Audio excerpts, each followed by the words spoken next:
Hello दोस्तों, welcome back to the video. आज की ये वीडियो आपके लिए काफी हेल्पफुल होने वाली है, क्योंकि आज की इस वीडियो में मैं आपको बताने वाला हूं कि आप कैसे घर में रह के ही हैंडस्टैंड को अनलॉक कर सकते हो। अब देखो यार, मेरा ये वीडियो आने का मेन मोटिव यही था कि बहुत से लोग मेरे को कमेंट कर रहे थे कि भाई हैंडस्टैंड ट्यूटोरियल लेके आओ।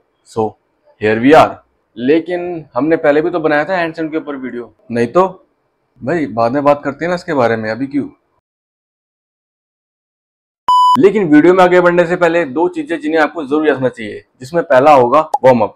अब देखो यार, कोई भी एक्सरसाइज करने से पहले आपको वार्म अप जरूर करना चाहिए, इससे आपके इंजरी के चांसेस कम हो जाते हैं। और दूसरा है अपना शोल्डर स्ट्रेंथ। अब देखो यार, आप हैंडस्टैंड सीख रहे हो तो इसके लिए आपके पास इतना तो एटलीस्ट स्ट्रेंथ होना चाहिए कि आप अपने बॉडी को होल्ड कर सको, अदरवाइज आपके शोल्डर में डैमेज हो सकता है और आप कुछ नहीं कर पाओगे। और शोल्डर स्ट्रेंथ बिल्ड करने के लिए आप 5 पुशअप कर सकते हो। ये एक बेस्ट एक्सरसाइज होगा आपके शोल्डर स्ट्रेंथ को बिल्ड करने के लिए। तो मेक श्योर आपने इन दोनों चीजों को अच्छे से किया होगा। तो चलिए अब बात करते हैं अपने पहले एक्सरसाइज की, जो कि है किकअप।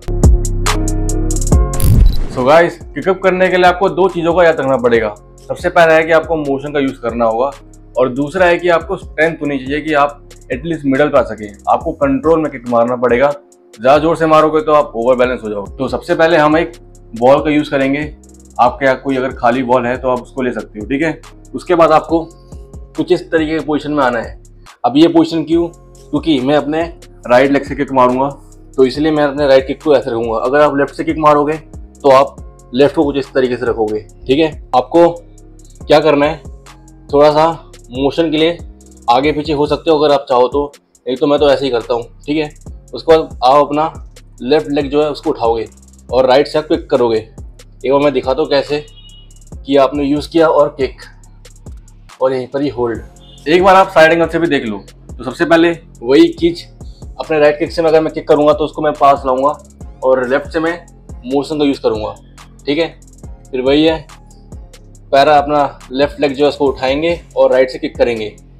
तो यही है सेम, कुछ ज़्यादा हार्ड ये है नहीं, बहुत ईजी है। सेम आपको यही करते रहना है। किकअप ज़्यादा हार्ड है भी नहीं, और अगर आप इसे रेगुलर प्रैक्टिस करेंगे तो काफ़ी जल्दी मास्टर कर देंगे। तो चलिए अब बात करते हैं अपने सेकंड स्किल की, जो कि है फिंगर टिप्स। अब ये पार्ट काफ़ी इंपॉर्टेंट होने वाला है, तो इसे स्किप बिल्कुल ही मत करना। जब भी आप हैंडस्टैंड के पोजीशन में ओवर बैलेंस हो रहे होगे तो आपको फिंगर की मदद से कुछ इस तरीके का फोर्स अप्लाई करना होगा, जिससे आप वापस से एक हैंडस्टैंड के पोजीशन में आ पाओगे। और अगर आपको लग रहा है कि आप अंडर बैलेंस हो रहे हो तो आपको वही फोर्स अप्लाई करना बंद करना होगा, और इसी को आपको बार बार रिपीट करते रहना होगा जब भी आप हैंडस्टैंड कर रहे होगे। थ्योरी मैंने आपको बता दी है, तो चलिए अब इसके हम प्रैक्टिकल देखते हैं। सो ये आया मैं हैंडस्टैंड की पोजीशन में, और अभी मेरे को लग रहा है कि मैं ओवर बैलेंस होने वाला हूँ। सो मैं फिंगर की मदद से फ्लोर पे एक फोर्स अप्लाई करूँगा, जिससे मैं वापस स्ट्रेट हो जाऊँगा। और अगर मैं लग रहा है कि मैं अंडर बैलेंस हो रहा हूँ तो मुझे वही फोर्स अप्लाई करना बंद करना होगा, और इसी को आपको बार बार करते रहना होगा जब भी आप हैंडस्टैंड कर रहे होगे। जैसे मैं अभी वापस ओवर बैलेंस होने लग रहा है तो मैं फोर्स अप्लाई करूँगा। हाँ, तो जैसा कि आपने फिंगर प्रेस को देखा, थोड़ा सा ट्रिकी तो है, लेकिन अगर आप इसे रेगुलर प्रैक्टिस करेंगे तो काफी इजीली मास्टर कर दोगे। तो चलिए अब बात करते हैं अपने थर्ड एक्सरसाइज की, जो कि है फॉल आउट। अब देखो यार, कोई बिगिनर जब हैंडस्टैंड सीखता है तो उसको मेन डर गिरने का रहता है, और अगर उसने एक बार गिरना सीख लिया है तो उसके लिए हैंडस्टैंड 50% तो खत्म हो जाता है। तो इसको सीखना काफी ईजी है। तो सबसे पहले हम लोग बॉल की मदद से एक हैंडस्टैंड के पोजीशन में आ जाएंगे। उसके बाद आपको एक पैर को आगे की ओर निकालना होगा, और कुछ इस तरीके से आपको पैर बेंड करके नीचे गिरना है। एक बार आपको समझ नहीं आएगा, मैं दोबारा दिखाता हूँ आपको। वापस से एक हैंडस्टैंड के पोजीशन में आए, और आपको पैर बेंड करके स्टार्टिंग में कुछ इस तरीके से कार्टव्हील के पोजीशन में आपको गिरना होगा।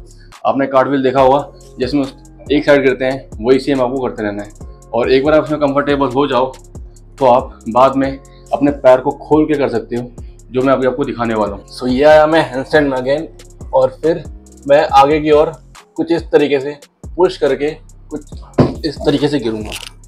ये इजी है, काफ़ी ज़्यादा हार्ड नहीं है। अगर आप इसे रेगुलर प्रैक्टिस करेंगे तो काफ़ी इजीली अनलॉक कर दोगे। स्टार्टिंग में अगर आप इसे कर रहे हो तो आपको डर लगेगा, लेकिन इससे आपको कोई भी इंजरी नहीं होगी, इसकी गारंटी मैं लेता हूँ।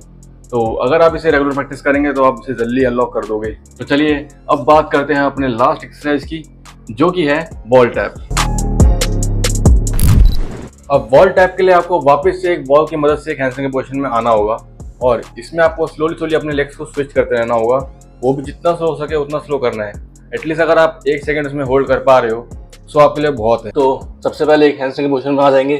बॉल की मदद से एक लग मेरा लेफ्ट में हवा में और दूसरे से मैं स्विच करूँगा कुछ इस तरीके से स्लो आप मूवमेंट का यूज़ लोगे और स्विच करोगे। जैसा कि मैंने आपको फिंगर टिप्स का यूज़ बताया था, आपको वही यहीं पे यूज़ करते रहना होगा। अगर आपको लग रहा है कि आप ओवर बैलेंस हो रहे होगे तो आपको फ्लोर पे फोर्स अप्लाई करना है ताकि आप वापस स्ट्रेट हो जाओ। सेम ये आपको करते रहना है। एटलीस्ट अगर आप जहाँ तक कर पा रहे हो होल्ड वहीं तक करो। एक मूवमेंट आएगा जहाँ पे लगेगा कि आप हैंडस्टैंड होल्ड कर रहे हो। देखा जाए शुरू से लेकर अभी तक मैंने आपको जितना कुछ बता रखा है वो बिल्कुल भी हार्ड नहीं है। अगर आप इसे रेगुलर प्रैक्टिस करोगे, एटलीस्ट अगर आप 10 मिनट पे इसे रेगुलर प्रैक्टिस करते हो सो आपके लिए बहुत है। या फिर आप वार्म अप की जगह इसे कर सकते हो, इससे आपका वार्म अप भी हो जाएगा और आपका हैंडस्टैंड की प्रैक्टिस भी हो जाएगी। इसके अलावा अगर आपको कुछ समझ नहीं आता है सो मैं तो यहाँ हूँ ही आपकी मदद के लिए। आप मुझसे बेझिझक कुछ भी पूछ सकते हो, मैं उसका रिप्लाई जरूर दूंगा। सो कमेंट करके बताएं कि आपको वीडियो कैसी लगी। अगर आपको कुछ समझ नहीं आया तो वो भी जरूर बताएं। मैं मिलता हूँ आपसे बहुत जल्द और ऐसी नई वीडियो के साथ। तब तक के लिए बाय बाय।